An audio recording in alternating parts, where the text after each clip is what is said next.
A mark, B mark. I'm Eva Respini, Associate Curator at the Museum of Modern Art, and I'm Curator of the Cindy Sherman exhibition. There's one in particular that has stood out for me, and that's a recent work from 2008, Untitled number 466.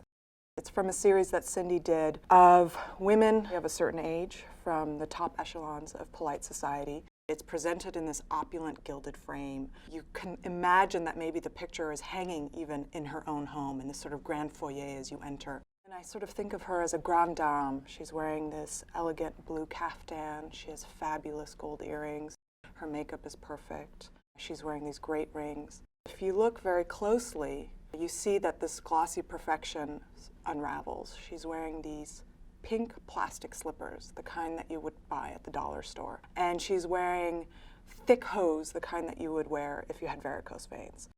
And I think Cindy is so brilliant in all of her pictures where there's this kind of juxtaposition between what we first see and then this other narrative, this darker narrative often. And there's a truth that's lurking underneath.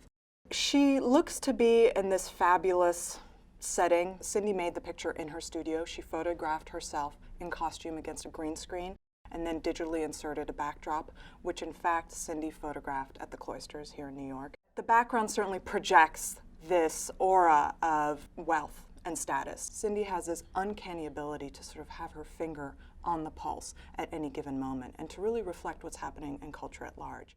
For example, with this work, Untitled number 466, she made it in 2008. And in a way, these works, just the sheer size of the works, they are 8, 9, 10 feet tall. And the fact that this work is talking about wealth, about status, about an aspiration to a certain circle, is something that is very timely and very much speaks to our current condition. It also reflects our current culture of sort of YouTube fame, celebrity makeovers, the Real Housewives TV franchise, all of those things that are part of our cultural language today, I think are very much embedded in not only this picture, but this body of work. The woman in this picture and the women in this body of work in many ways are tragic. And because they are presented in larger than life size, you can really see every detail. It speaks to this contemporary way of being and the fact that photography is very complicit in the way in which identity is manufactured today. The artist uses herself as a model only because it's practical. When she first started working in the 1970s, she didn't have money to hire models, and she became quite adept at working alone in the studio. She does all her own makeup, she buys all her own costumes, she poses herself, she doesn't have an assistant with her in the studio. In fact, it's kind of a private performance. To a certain extent, it's not important that it's the artist posing, using herself as her own model, because it's really about the kind of multiplicity of identity today. It's about the fact that we're all kind of blank canvases. It's about the fact that we all project identities, different identities constantly, that we put on different faces throughout our lives, even throughout the day. This is my professional face, this is my good wife face, this is my perfect mother face.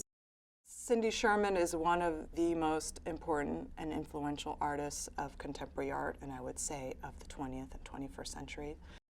I really don't know a world without Cindy Sherman. My understanding of art, my understanding of photography, my understanding about identity and feminine roles and feminine stereotypes, I think is very much molded and seen through the lens of Cindy Sherman. This picture I think is really successful and my favorite because it sort of keeps me looking, keeps me guessing, keeps me wanting to understand the story behind this woman.